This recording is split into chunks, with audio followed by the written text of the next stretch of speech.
The bells of Dunver Castle tolled before dawn, rolling across the grey hills like a warning. The sky was pale and heavy, the kind of morning that seemed to hold its breath.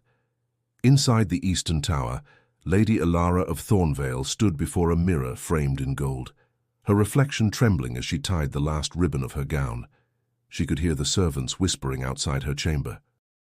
The castle was alive with preparations, priests chanting, guests arriving, banners unfurling with her family's crest. By midday, she would be bound to Lord Cedric of Wormford, a man her father claimed would secure Thornvale's future. To Alara, he was a chain disguised as honor. Her fingers shook as she traced the edge of her veil. Every detail of her life had been planned, dictated, controlled. But her heart was louder than duty now, and it whispered one word: run. For those who love stories of forbidden love and courage, subscribe to the channel for more tales like this one. Alara moved to the window and pushed it open, letting the cold air bite her skin. Below, the courtyard glimmered with dew, horses waiting, guards stationed near the gate. She had memorized their routines for weeks, studying each moment when the world turned its back. Her maid, Sarah, entered quietly, eyes wide with fear. "You can't," Sarah hissed. "If your father learns—" "He will," Alara replied. "But by then, I'll be far from here." Sarah pressed a small pouch into her hand. Inside were coins, bread, and a simple cloak. "This is madness," she whispered, voice trembling. "Madness," Alara said softly, "is marrying a man who delights in cruelty." The church bells tolled again, closer now. The priests were ready. The noble guests had begun to gather in the chapel. She took one last look at the silken gown, the jeweled crown waiting on her bed, symbols of everything she was expected to be, and nothing she wanted. Then, without another word, she climbed down the servants' stairway, her satin shoes replaced by riding boots hidden beneath her skirts. The stables were nearly empty. A young stable hand dozed against a barrel, unaware as she slipped past. Her mare, Ashen, stamped nervously when Alara approached. "Easy, girl," she whispered, stroking the horse's neck. "Just this once, take me where no one can follow." She mounted quickly, the sound of her heartbeat loud in her ears. The gates loomed ahead. 2 guards stood watch, but fate favored her. One turned to light a torch, the other sneezed. She spurred Ashen forward, galloping through before either could react. Shouts erupted behind her. "Alara of Thornvale, stop!" But the wind drowned their voices. The road ahead wound into the forest, damp and shadowed. Mist clung to the trees like smoke. She had never ridden so fast, nor breathed so freely. For the first time, she felt her life belonged to her. Yet freedom had a cost. She could not return. Her father would send riders. Cedric would demand her capture. Still she pressed on. By the time the castle disappeared behind her, her arms ached, her eyes burned, and her fine gown was spattered with mud. But she did not care. She was no longer the Lady of Thornvale. She was simply a woman running toward her own will. As dusk fell, rain began to whisper through the branches. The forest deepened, the path narrowing into a wild maze. Wolves howled in the distance. Alara's courage faltered for a moment, but she forced herself onward. "You've chosen this," she murmured. "Now see it through." When her horse stumbled, nearly throwing her, she realized she could go no farther that night. She slid to the ground, breath ragged, and leaned against a tree. The scent of pine and earth filled her lungs. Somewhere, a stream murmured softly, promising rest. She looked back once more toward the faint glow of Dunver far behind the hills and whispered a vow to the night. "I will never belong to a man I do not love." Unaware that beyond the next ridge, her path was about to cross with the rogue who would change her fate forever. Rain softened to a mist by dawn, draping the forest in a veil of silver. Alara woke shivering, her cloak damp, her hair tangled with pine needles. Her horse grazed quietly nearby, steam rising from its flanks. She rubbed her arms and forced herself to stand. The world here felt vast, ancient, indifferent, a wild realm untouched by her father's reach. The bread in her pouch was nearly gone. Her body ached from the night spent against the roots of an oak. Still, the air carried a kind of promise. She whispered to herself, "You wanted freedom, now earn it." A rustle echoed through the underbrush. Ilara froze. At first she thought it was her imagination, until a man stepped from the shadows. He was tall, dressed in weather-worn leather, his cloak the color of the forest floor. A short sword hung at his hip, and his eyes, sharp as winter steel, fixed on her. "Lost, are you?" he asked, his voice low and unhurried. Ilara's hand went to her satchel instinctively. "Stay back," she warned. "I've coin enough to make a thief think twice." He raised a brow. "If I were after coin, I'd not announce myself." She studied him. His hair was dark, tied loosely at his neck. A scar curved along his jaw, faint but telling of a life spent fighting. Yet there was something measured in his stance, a quiet authority that didn't belong to common rogues. "I asked you a question," he continued, stepping closer. "What brings a lady so fine into wolf country?" She hesitated. Lying came awkwardly to her tongue. "I'm traveling north to visit kin." "Alone?" "I prefer solitude." He gave a dry chuckle. "A poor choice of pastime in these woods." Before she could answer, a shout rose in the distance, men's voices, rough and urgent. The stranger's eyes sharpened. "You're being followed." Ilara's pulse spiked.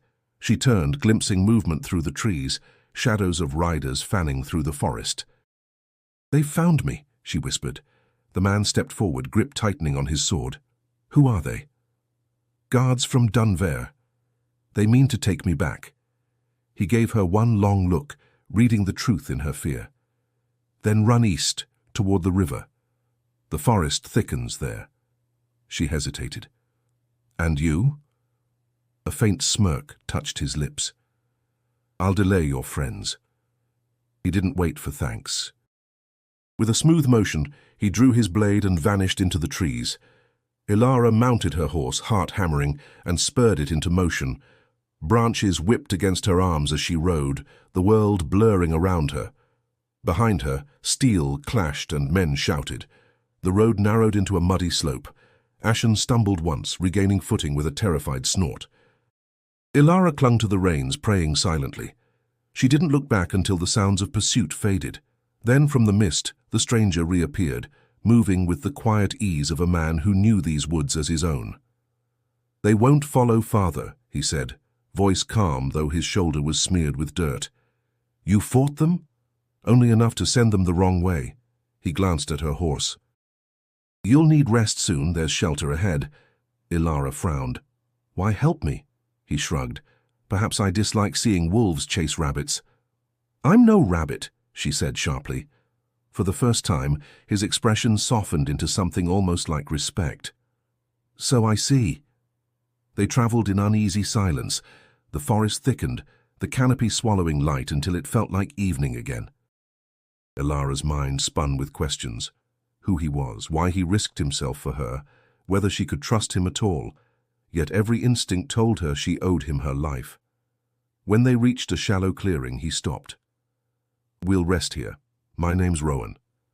She hesitated before replying, "Ilara." He studied her as though committing the name to memory. "You don't belong on these roads, Ilara of nowhere. But if you mean to survive, you'll do as I say." Her pride rose, but she nodded. For now, survival demanded humility. As twilight bled through the trees, she realized her fate had already begun to intertwine with his. And though she didn't yet know it, this rogue's shadow would change everything she believed about the world. The rain returned before noon, steady and cold, washing the road into a ribbon of mud. Rowan walked ahead, his cloak dark with water, his movements efficient and silent. Ilara followed on horseback, her cloak drawn tight, the ache in her limbs deepening with every step. Hunger pressed sharp against her ribs. "How much farther?" she asked, her voice breaking the steady rhythm of the rain. 2 miles, Rowan answered without turning. "There's a hamlet, Hollowbrook, quiet place. They'll not ask questions if you keep your name to yourself." Ilara studied his back, the deliberate distance he kept. Gratitude stirred in her, tangled with unease. He was a stranger, yet she had followed him as though fate had bound her steps to his. The thought unsettled her. By the time the roofs of Hollowbrook appeared through the fog, Her body trembled from cold. The village was small, no more than a handful of timber cottages clustered around a crooked bridge. Smoke drifted from chimneys, mingling with the scent of wet earth and wood fire. Chickens darted between puddles, and a thin dog barked half-heartedly at their approach. Rowan led her to a low stone building marked by a hanging sign, the Hollowbrook Inn. "We'll rest here," he said. "Let me speak first." Inside, warmth and the smell of stew wrapped around them. The hearth crackled, and a woman with silver hair looked up from the counter. Her face was worn but kind. "Rowan," she exclaimed, wiping her hands on her apron. "You've been gone near a season." "Merwin," he greeted, inclining his head. "2 travelers need shelter, 1 night, maybe 2. The woman's eyes flicked to Ilara, taking in her soaked gown and fine boots. Something in that glance said she saw more than Ilara wished revealed. But Merwin only smiled gently. "Of course, you'll have the small room by the stairs." "Supper first." Ilara tried to offer payment, but Merwin waved her off. "Eat before you talk of coin, you look ready to faint." At the table near the fire, Ilara's hands shook as she lifted the spoon. The stew was thick with lentils and herbs, simple, honest food. She hadn't realized how long it had been since she'd eaten properly. Rowan sat across from her, watching the flames more than her face. "You know her," Ilara said finally. "I know most who live by these roads. She trusts you." "She trusts what she's seen. Not many wanderers come back alive." Ilara set down her spoon. "And yet you do." He looked at her then, a glint of something unreadable in his grey eyes.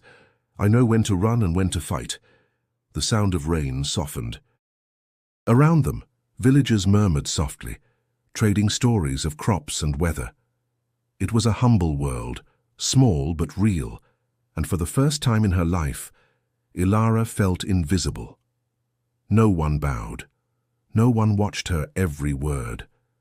The simplicity of it struck her with quiet wonder. When Merwin approached with a fresh log for the fire, she said, "You're not from around here, child." "That accent, Thornvale." Ilara hesitated.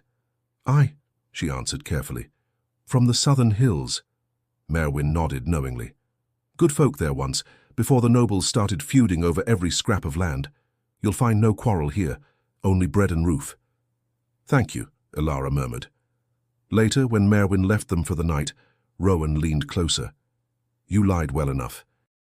But next time, speak less. Truth has a way of slipping through small cracks." She frowned. "Do you mistrust me?" "I mistrust everyone," he said quietly. "It keeps me alive." For a heartbeat, silence settled between them, heavy but not unkind. Ilara looked at him, really looked, and realized his eyes held more weariness than suspicion. Beneath the guarded tone, she sensed a man carrying his own exile. As she climbed the narrow stairs to her room, her thoughts swirled. For the first time since fleeing Dunvera, she felt almost safe. Yet something told her Hollowbrook was only a pause, not a haven. Rowan had the air of one who never stayed in one place too long. And as sleep pulled her under, she couldn't shake the question that echoed in her chest. Who was he truly, this man who moved like a soldier, but lived like a ghost? The night at Hollowbrook was heavy with the scent of rain and wood smoke.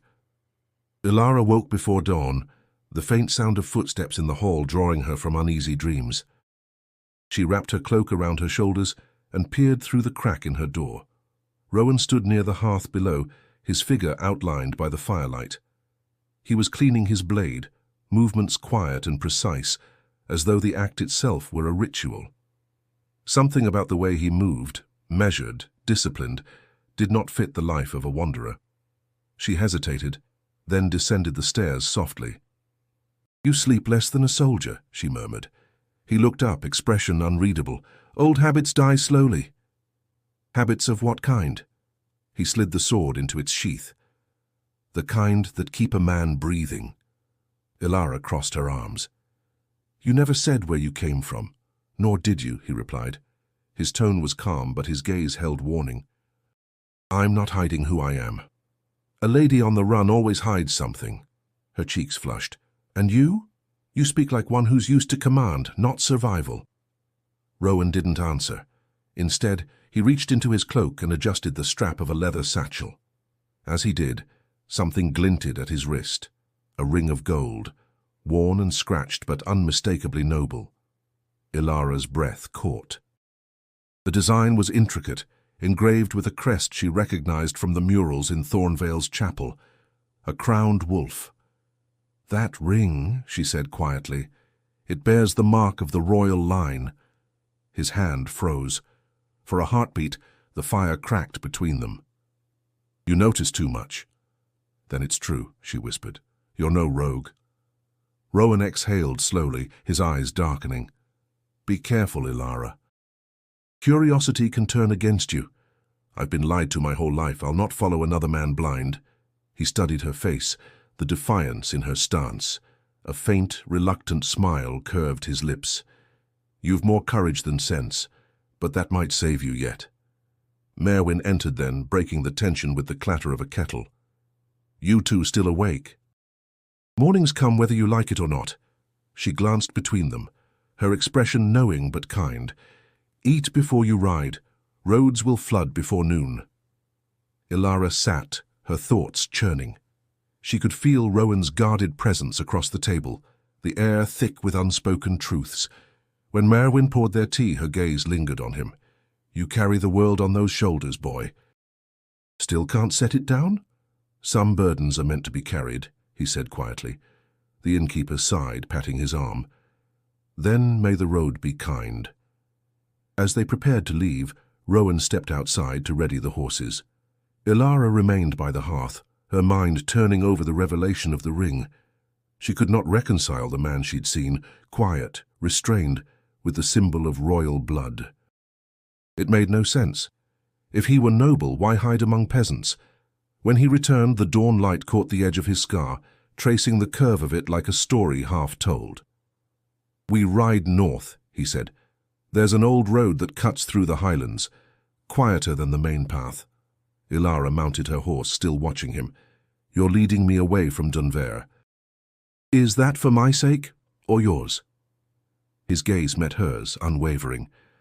"Perhaps both." They rode out of Hollowbrook as the sun broke through the clouds, gilding the wet leaves with light.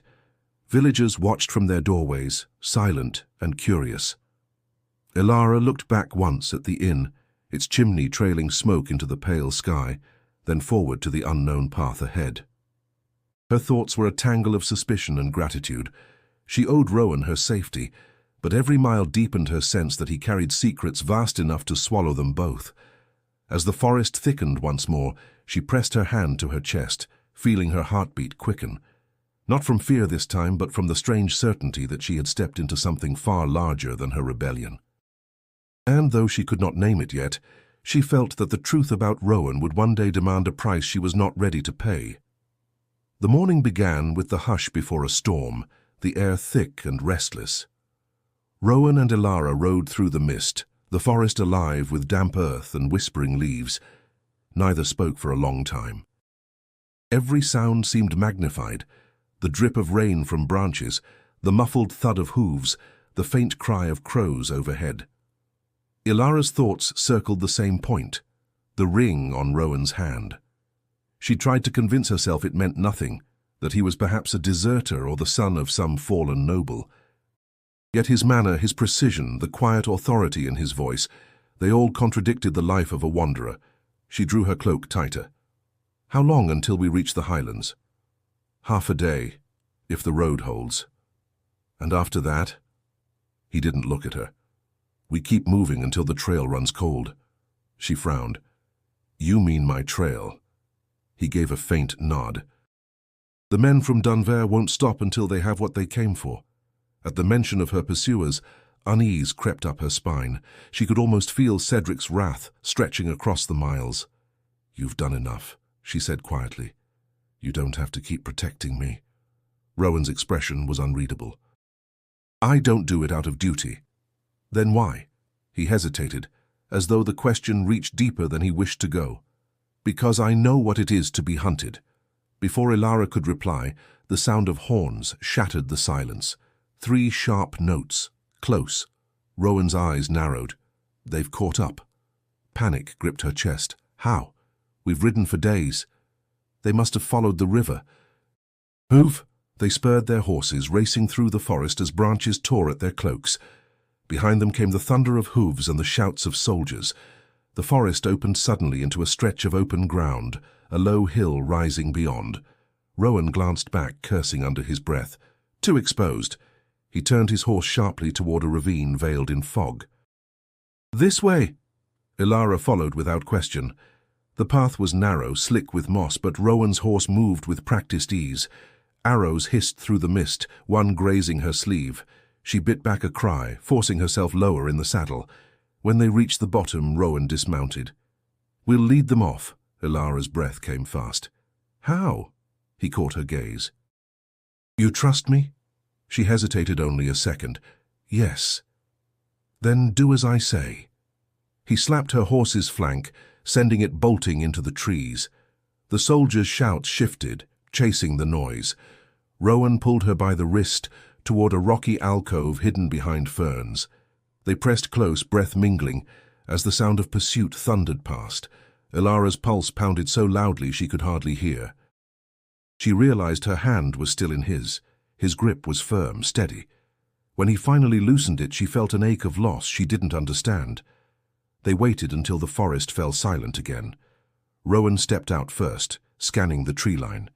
They'll circle back. We need higher ground before nightfall. She nodded, trying to still her trembling. I've never been hunted before. He glanced at her, a flicker of sympathy in his eyes. Now you know why I don't sleep easily. As they climbed the slope, the clouds broke, spilling weak sunlight across the land. The danger had passed for now, but something inside Ilara had changed. The fear that had once paralyzed her had sharpened into resolve. She was done being prey. When they stopped near a ridge to rest, she turned to him. You said you know what it is to be hunted. Who hunts you? Rowan's jaw tightened. That's not a story for today. His tone closed the subject, yet she caught the shadow in his eyes, a burden carried too long. And in that silence her heart betrayed her, stirring with something it should not, a fragile, dangerous trust. She looked toward the horizon, where the forest ended in endless green hills, unaware that the path ahead would test not only her courage, but the depth of what was beginning to grow between them. The village of Greyhaven stirred with the clamor of its spring fair, voices rising, merchants shouting prices, the clatter of hooves on cobblestones. The scent of roasted chestnuts and damp wool filled the air. Rowan led his horse through the crowded square, his hood drawn low. Beside him, Ilara kept her head bowed, hands hidden within her cloak. After days of flight through rain and forest, the bustle of life felt almost foreign. Keep close, Rowan murmured. Eyes down, speak little. Ilara nodded, her nerves taut. How you think they'd search here? They search everywhere, he said, but a crowd hides more than trees ever could. She followed his lead through the maze of stalls. Vendors called to them in thick accents, offering bread, bolts of linen, carved trinkets. But Rowan ignored them all. He stopped only when they reached the rear courtyard of a stable yard where travellers lodged their horses. Inside, an old man looked up from brushing a mare. Back again, Rowan? Just passing through, Rowan replied. 2 stalls and a quiet corner for the night. The man's gaze shifted to Ilara. And the lady? My betrothed, Rowan said without hesitation. Ilara's breath caught. She nearly protested but caught the warning flicker in his eyes. The stableman grinned. Ah, then congratulations. I'll see you settled. When he left, she turned sharply to Rowan. You're what? He unbuckled his saddlebag, voice calm. It's the simplest lie to tell. A husband draws less attention than a guardian. I could have played your sister. You don't look like anyone's sister in that gown. His gaze flicked over her travel-worn clothes, mud-stained but still too fine for common folk. No one will question a man traveling with his betrothed. It buys us time. She bit back a retort. And what does your betrothed call you before strangers? He allowed the faintest smile. Rowan will do. They shared bread in the corner of the yard as the day waned. Children's laughter drifted from the square, and a minstrel's tune floated on the evening air. For the first time in weeks, Ilara felt a fragile sense of calm. She studied Rowan's profile, the strong lines softened by the firelight, and wondered what secrets lay behind his composure. "You've lived like this long?" she asked. "Long enough to forget how it began?" "You run from something." His eyes lifted to hers. "And you don't?" The words struck true. She lowered her gaze. "I ran from a cage built with golden vows." He said nothing for a while, then, "Some cages can't be seen until the door is closed." Silence fell between them, heavy, but not cold. The fair outside dimmed into the murmur of tavern songs and the distant toll of bells. When Ilara rose to fetch water, a group of soldiers passed through the square, bearing Dunvere's crest. Her blood ran cold. She hurried back. "They're here." Rowan tensed. "How many?" "4. They're questioning vendors." He scanned the street through a narrow crack in the stable wall. "If they see you, they'll recognize you." "What do we do?" "Trust me." Before she could respond, he pulled her close, wrapping an arm around her shoulders. Her pulse leapt at the sudden nearness. He murmured, "Remember the lie." Look afraid, not defiant. The soldiers entered the stable. "We're searching for a runaway noblewoman," one announced, "traveling with a man of unknown origin." Rowan turned, meeting their gaze with calm irritation. "You mean to accuse every traveler of treason now?" "Just answering questions," the soldier said, eyeing Ilara. "Your wife looks nervous." Rowan's grip tightened. "She hates soldiers." "Bad memories." The man laughed but moved on, uninterested. Only when their boots faded down the street did Ilara exhale. She stepped back, heart hammering. "That was reckless." "It worked. You lied so easily." "I've had practice." His expression softened.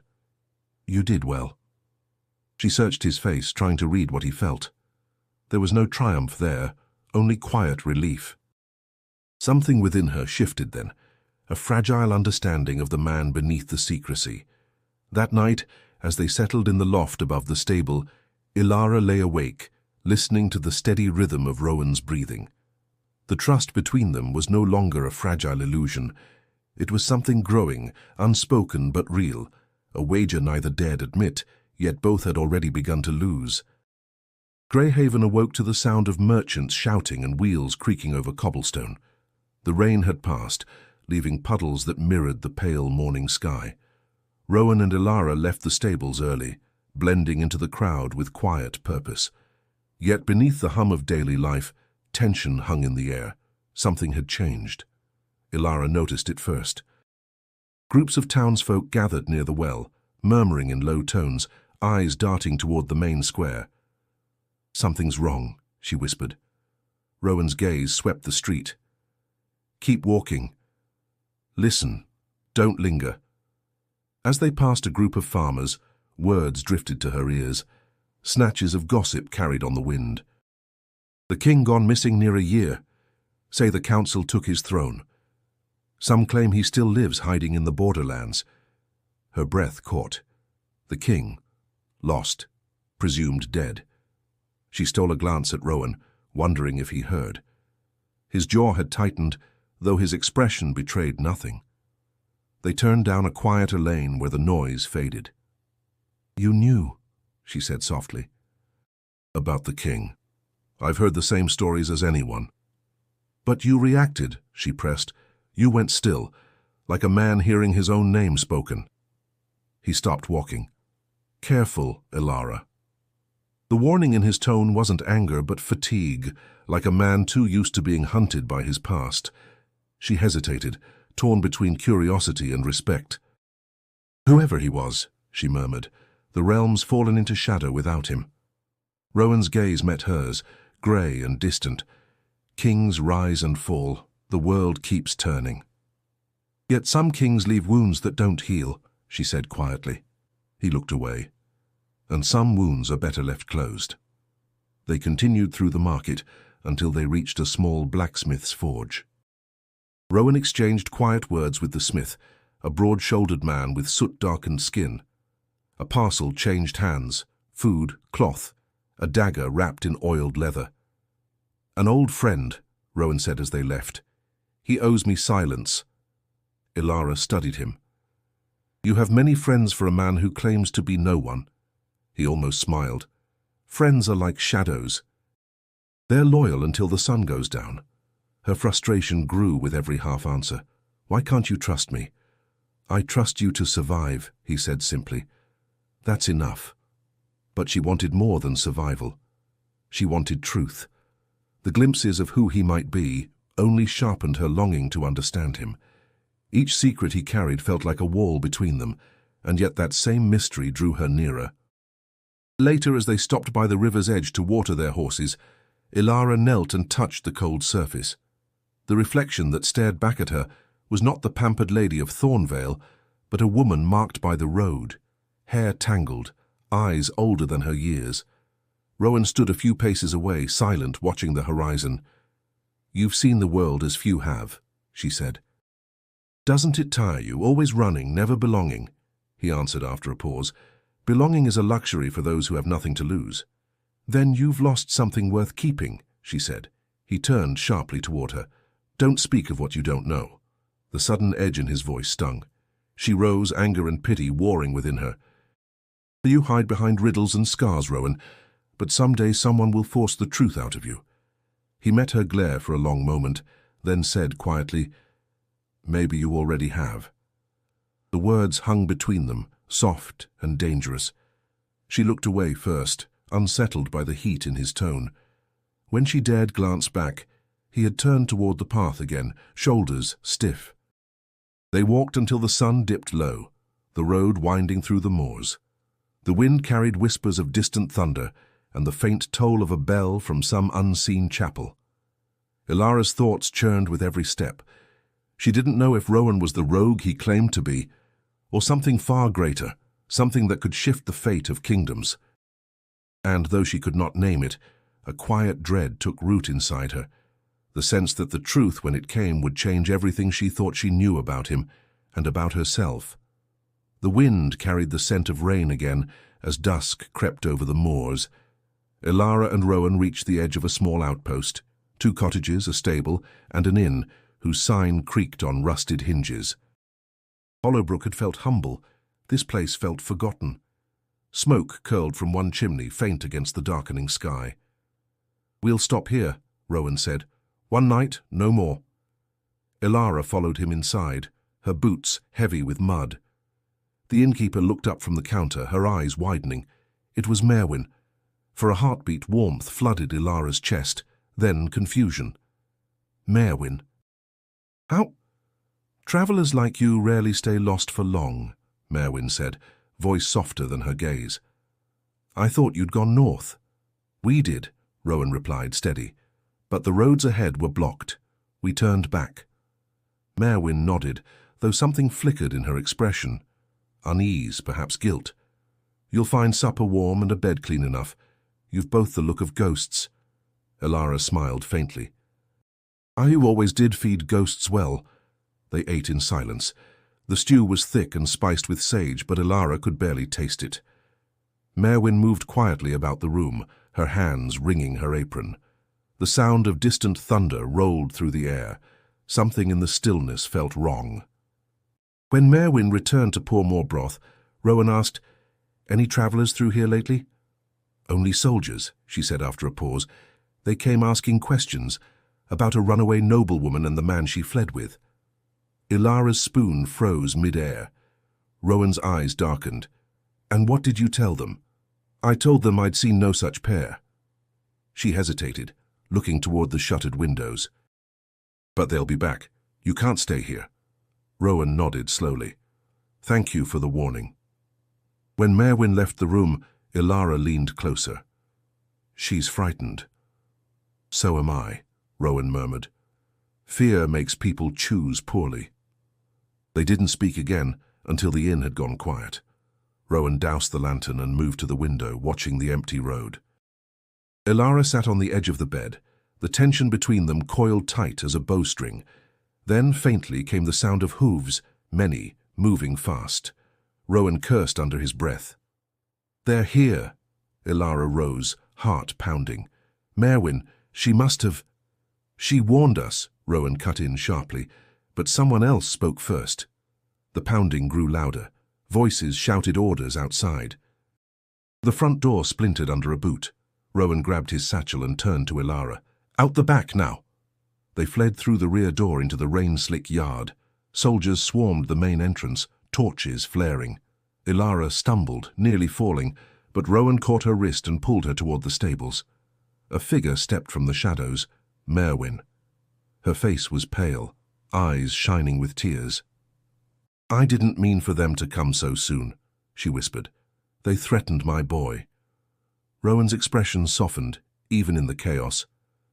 "Then pray, you gave them enough of a lie to buy us time." Merwin pointed toward the woods. "There's a hidden path behind the well. Go." He nodded once, then turned to Ilara and "Run!" But before they could reach the tree line, a torch arced through the air, landing in the hay. Flames leapt high. Soldiers shouted. Rowan drew his sword, meeting the first attacker with swift precision. Steel clashed in the stormlight. "Go!" he roared. Ilara hesitated, fear rooting her to the ground. Then she saw a blade slash across Rowan's arm, darkening his sleeve with blood. She ran toward him instead of away. "Behind you!" she cried. He turned just in time, parrying another blow. His movements were graceful, trained, too refined for any mere mercenary. Even injured, he fought with the certainty of command.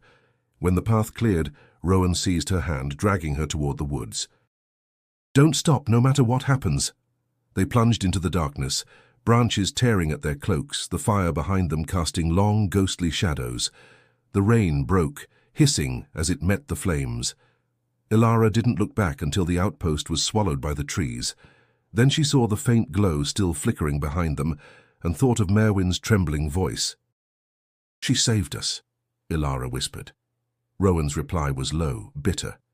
"She bought her forgiveness the only way she could." Ilara's throat tightened. The world around her blurred with rain and grief, but she kept running. She didn't know where the path led, only that it carried them farther from everything they'd once known, and deeper into a future neither could escape. The forest swallowed them whole.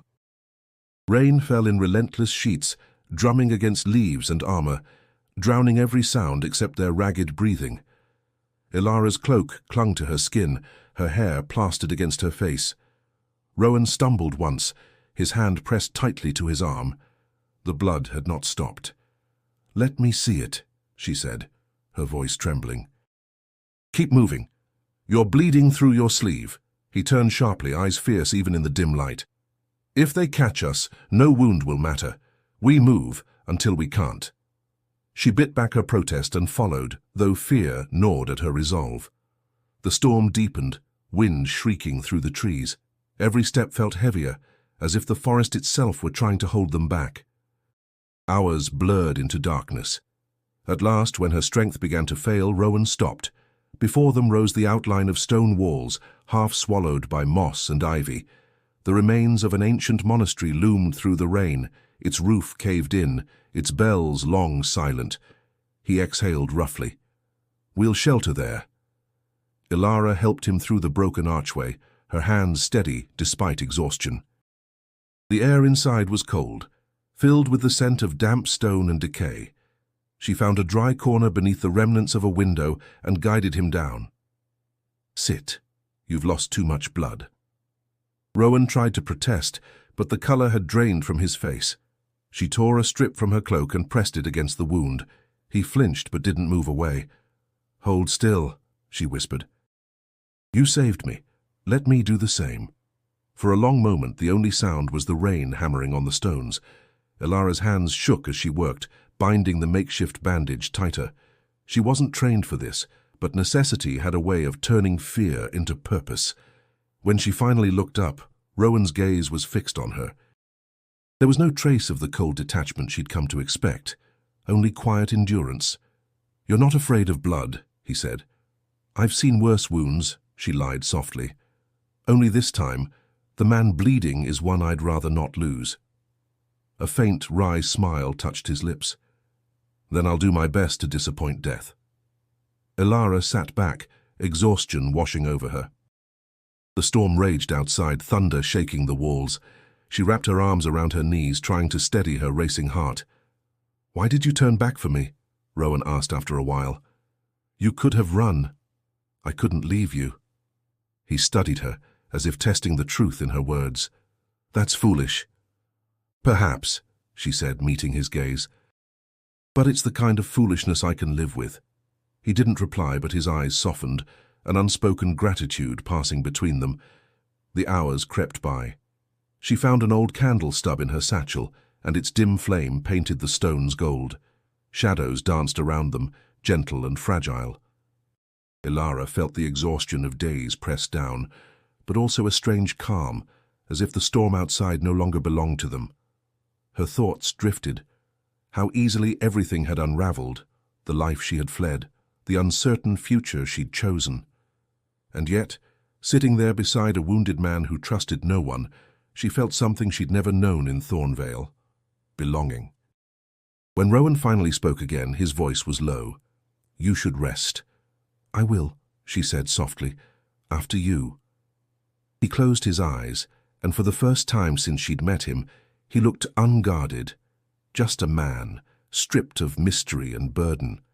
She watched his chest rise and fall, the steady rhythm anchoring her to the moment.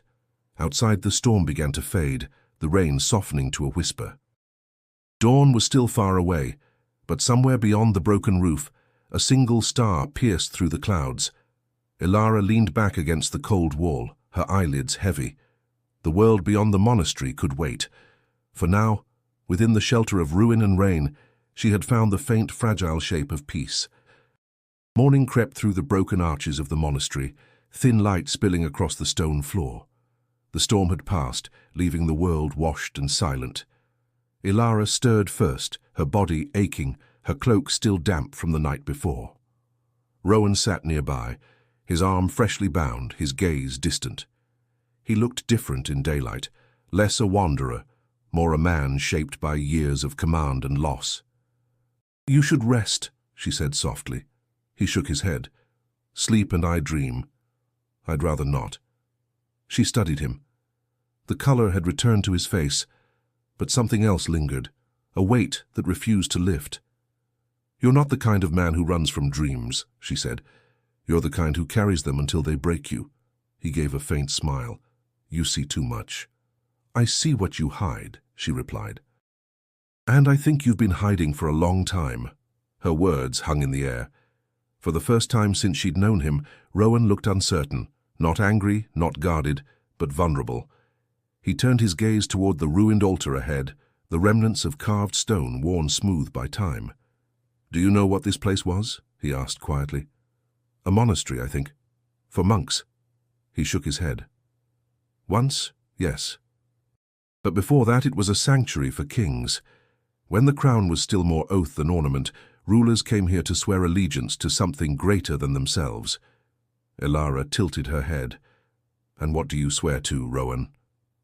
He hesitated. The silence stretched so long she thought he wouldn't answer. Then, with a low exhale, he reached into his cloak and drew out the ring she had seen before.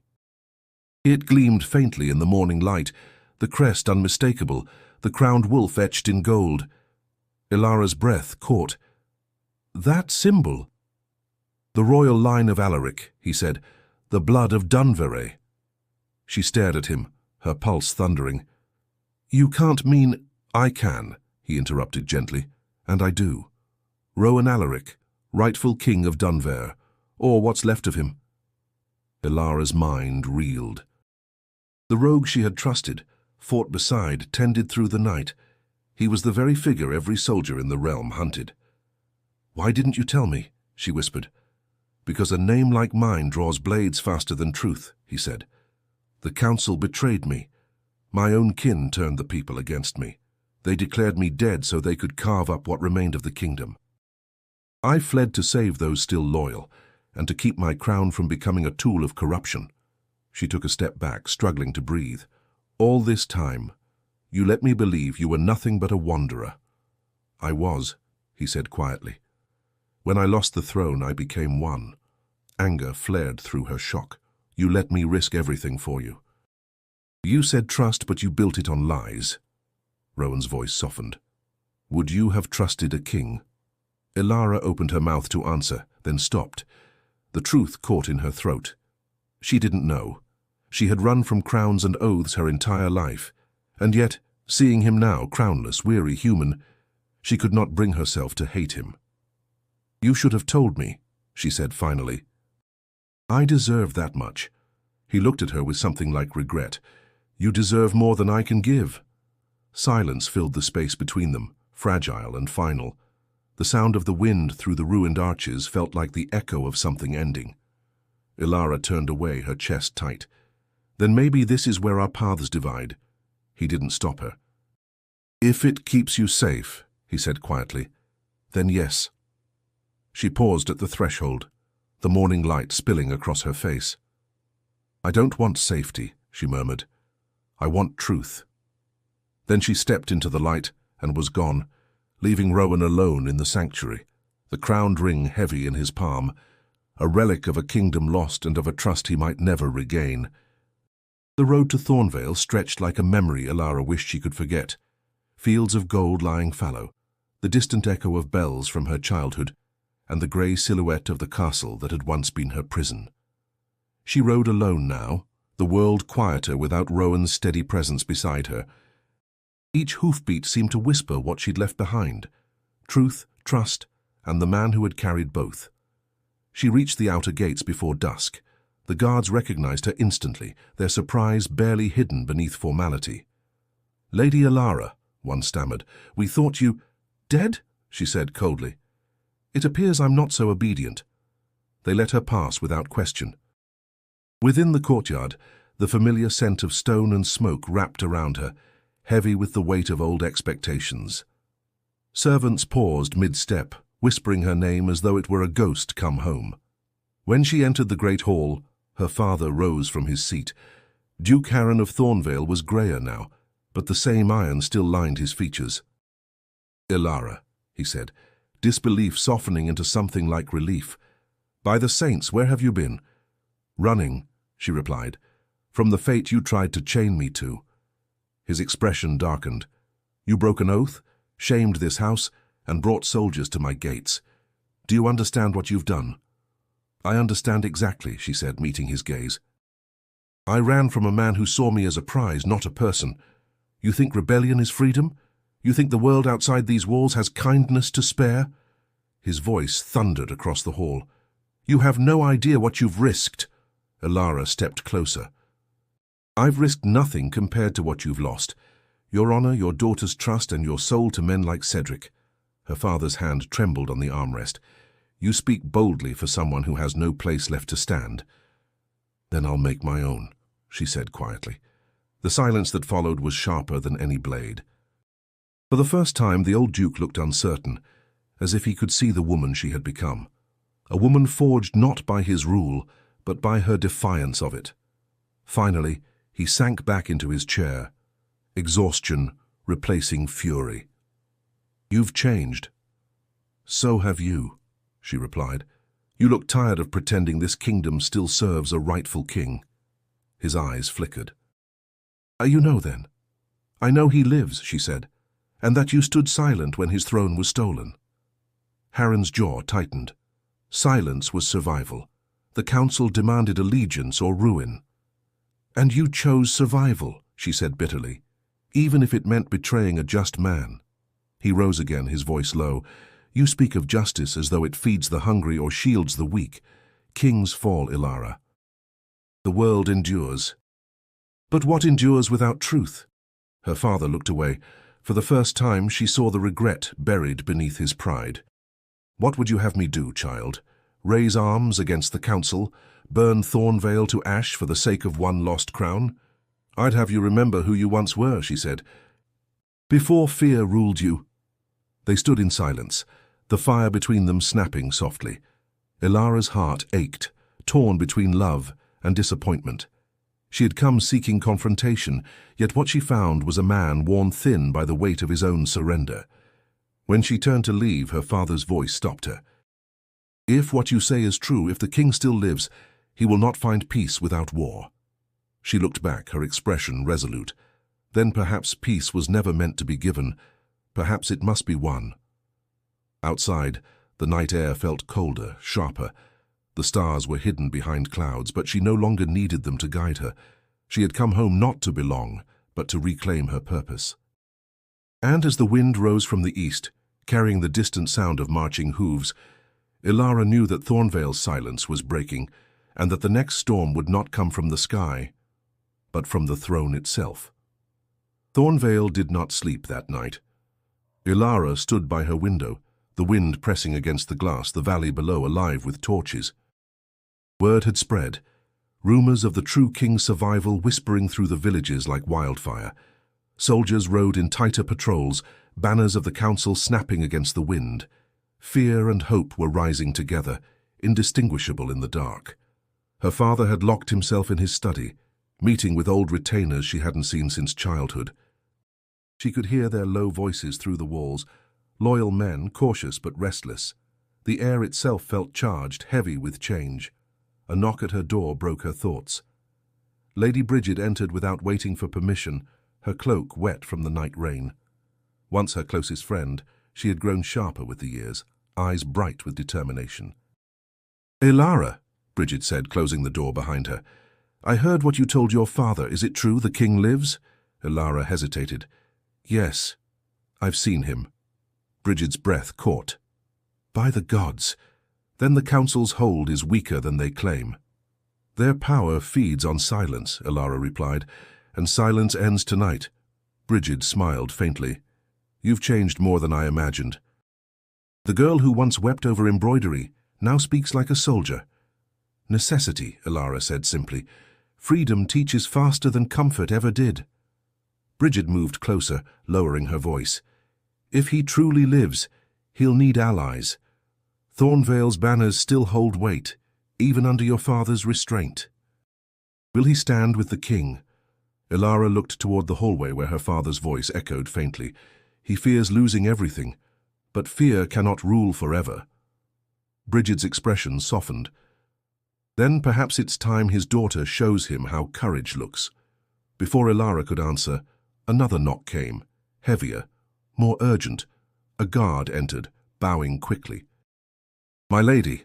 A rider approaches from the north. He bears the sigil of Alaric. Bridget's eyes widened. "He's reaching out." Ilara's pulse quickened. "Prepare the West Hall. I'll meet him there." Moments later, the rider entered, a man cloaked in mud and exhaustion, his armor battered. He dropped to one knee before her. "Lady Ilara of Thornvale." "I come on behalf of Sir Aldred, commander of the true king's remaining guard." At the mention of Aldred, Ilara felt a spark of recognition. Rowan had spoken his name once, quietly, with trust. "Speak," she said. "The king gathers what loyal men remain," the messenger said. "The council has declared martial rule. Villages burn for defiance, but the people remember his mercy." They whisper his name again, Rowan Alaric. Bridget's hand tightened around Ilara's arm. "He's calling them to rise." Ilara's heart pounded. The world she had fled was collapsing, yet it was in ruin that purpose bloomed. "What does he ask of Thornvale?" "Support," the messenger said. "Arms, shelter, and truth. He cannot fight shadows alone." Ilara turned toward Bridget. "How many soldiers can your household rally?" 50 sworn, maybe more if we ride before dawn, but we'll need your father's word to make it lawful." "My father's word binds no one anymore," Ilara said. "His silence serves the council. I'll speak for Thornvale." The messenger hesitated. "It is dangerous, my lady." "The council brands all who aid him as traitors." "Then traitor I'll be," she said firmly. "Tell Sir Aldred the Duke's house will not stand idle. The king will have our answer by sunrise." When the rider left, Bridget looked at her with a mix of admiration and worry. "You're leading a fire into your father's hall." Ilara straightened. "Let it burn away the rot." Outside, thunder rumbled again in the distance, not from the sky this time, but from the sound of countless feet and hooves gathering across the land. The storm that had haunted her since the day she fled Dunver was finally coming to life, and this time she would not run from it. She would ride into it carrying both her defiance and her destiny. The fields of Dunver lay beneath a heavy sky, the clouds low and bruised, as if the heavens themselves braced for war.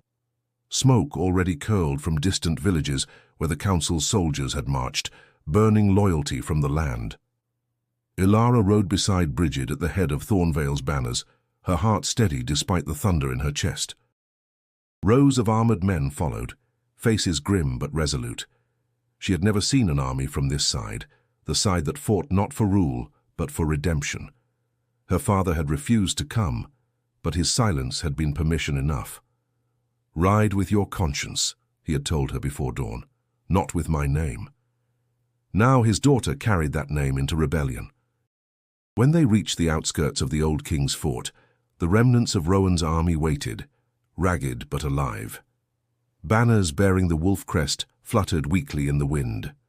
Among them stood Sir Aldred, tall and broad, his armor dented from battles fought in the shadows. He bowed as Ilara dismounted. "My lady," he said.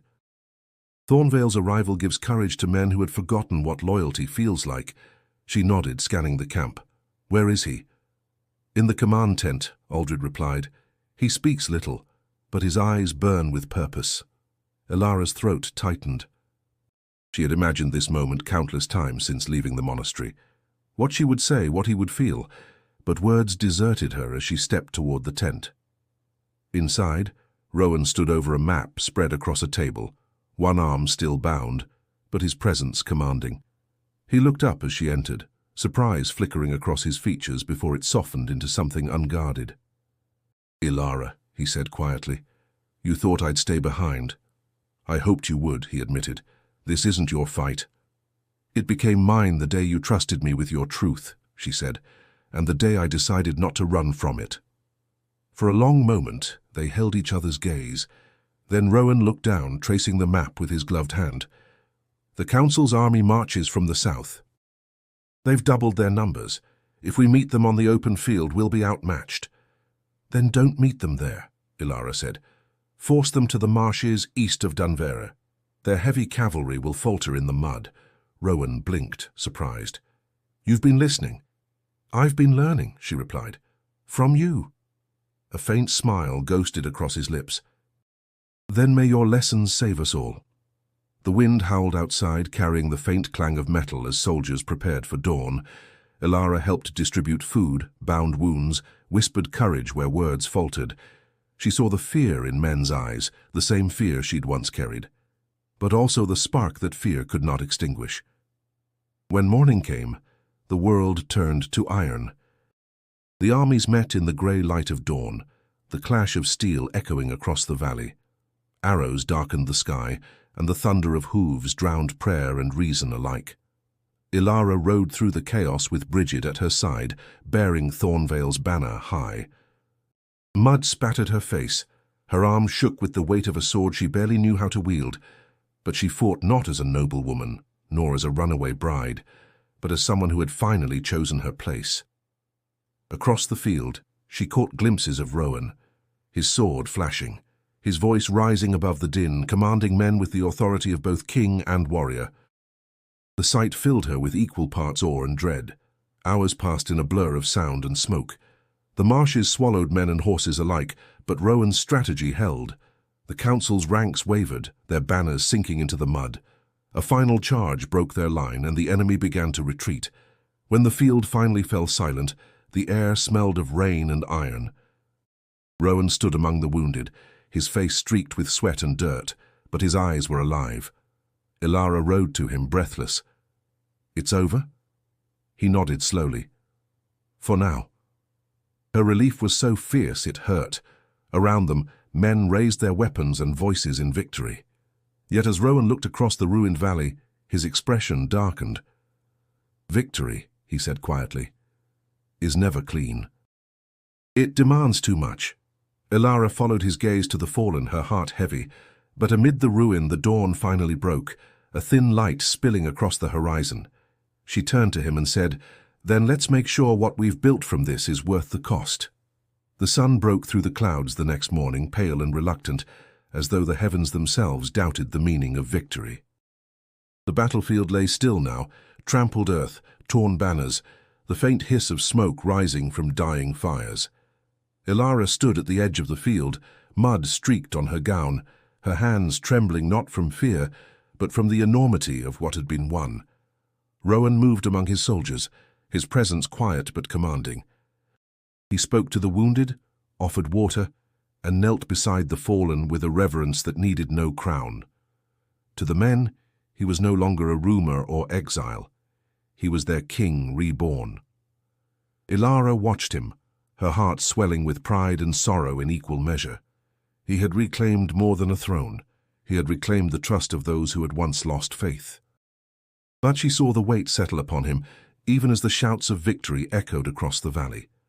When the cheering faded, Rowan approached her, his armour dulled by battle, his eyes gentler than she remembered. "You shouldn't be here," he said softly. "I belong here," she replied. "I saw what you fought for." "I won't pretend it's not mine too." He studied her, the faintest hint of a smile tugging at his lips. "You always did have the courage to stand where others fled." "And you," she said, "carry too much alone." He looked toward the horizon where the capital city rose in the distance, its towers veiled in mist. "The war isn't done, Ilara. The council still holds the crown. Taking it by force would only replace one tyranny with another. Then what will you do?" He fell silent for a moment, then reached into his satchel and drew out a small, weathered crown, gold dulled by years of exile. "This once bound me to a life I didn't understand. I swore oaths that cost lives, but today I'll make a new one." Ilara's voice dropped to a whisper. "To whom?" "To them," he said, gesturing toward the soldiers tending their wounded. "To every farmer who buried a son for a cause he never chose. To every village that lived in fear of its own rulers. I will not rule as a king who demands loyalty through fear. If I wear this crown again, it will be because they choose it." Ilara felt her throat tighten. "That choice will come at a price." "I know," he said, "but I would rather die as a man of mercy than live as a ruler of ghosts." He placed the crown at her feet, not as an offering of power, but of trust. "You saw me when I was no one," he said quietly. "You spoke truth when I deserved none. Whatever comes next, it will be built on that truth." She met his gaze, her voice steady though her heart trembled. "Then let it begin with a vow, not of rule, but of promise." Rowan nodded. "Say it then." Ilara took a breath, the air sharp with the scent of rain and ash. "Promise that this kingdom will never again be built on fear. That every life spent here will mean something." "I promise," he said, his voice firm, carrying across the field. "By my name, my blood, and what remains of my soul, I promise." The wind rose, scattering the last ashes of battle. Around them, soldiers knelt, not in formality but in quiet reverence. No trumpets announced the moment, no priests or banners sanctified it. It was a coronation born from pain and hope alike. When Rowan turned back to Ilara, the weight in his eyes had shifted. "I may wear the crown again," he said, "but it will never sit above you." Her heart faltered. "You don't mean—" "I do," he interrupted gently. "A king's strength lies not in his throne, but in those who make him worthy of it." "You've done that, Ilara." She lowered her gaze, emotion catching in her throat. "Then don't thank me, prove it." "I intend to," he said, the ghost of a smile softening his words. And as the sun rose higher, its light glinting off the tarnished crown at their feet, the promise of a different reign began, one forged not by conquest but by the quiet, enduring power of honor. Weeks passed before Dunver began to breathe again. The fires of battle had burned themselves into memory, and in their ashes the first signs of peace began to take root. The fields were tended once more, the tolling of bells replaced by the murmur of rebuilding. For the first time in years, the kingdom's horizon held light instead of smoke. Rowan stood upon the steps of the citadel, his crown resting not upon his brow but upon the table beside him. The hall was open to the air, its doors unbarred, a symbol of the reign he had promised.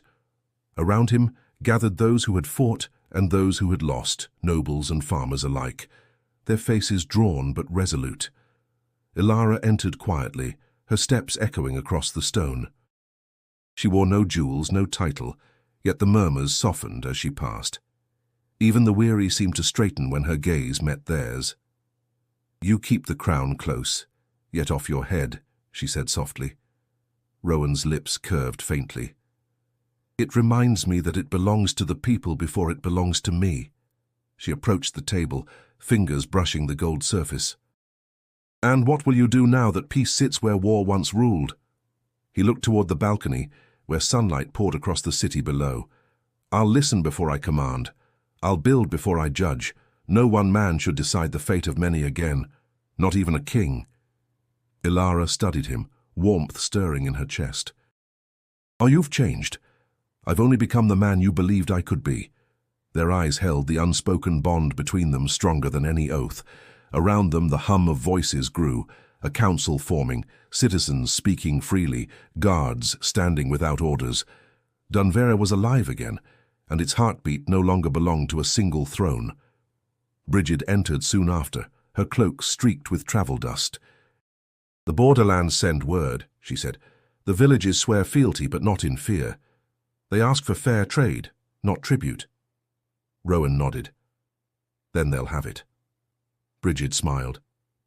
"Strange times indeed, when a king bargains instead of commands." "Better strange than cruel," Ilara said quietly. When Brigid left, Rowan turned back to Ilara. "You once told me you wanted truth, not safety. Have you found it?" She paused, thoughtful. "Truth isn't peace. It's the courage to live without illusion. I think I've found that." He reached for her hand, his touch gentle. "Stay, then. Not as a court lady or a consort, but as my equal. As the voice that reminds me what I owe the people and myself." Ilara hesitated, eyes shining. "You ask much of me." "I ask what you've already given," he said. "Your faith." For a moment, the world seemed to still. She took his hand, her answer carried in the quiet strength of her grip. The hall around them exhaled, the murmur of people witnessing not a royal union, but the joining of two hearts shaped by fire and forgiveness. As the day waned, Rowan stepped to the balcony, addressing the gathered crowd. "People of Dunvera," he began, his voice steady but humble, "this kingdom is not mine to command, it is ours to protect. I cannot promise perfection, but I can promise this: the days of fear are done." A wave of sound rose from the square below, not the hollow cheer of obedience, but the chorus of hope reborn. Ilara stood beside him, the wind tangling her hair, and in that moment she understood. Freedom had not been the act of running, but the choice to stand. When the crowd began to disperse, Rowan leaned toward her. "Do you think they'll forgive me?" She smiled faintly. "They already have. Now you must learn to forgive yourself." He nodded slowly, the weight of his crown forgotten for now. "And you?" he asked softly. Ilara's gaze met his, unwavering.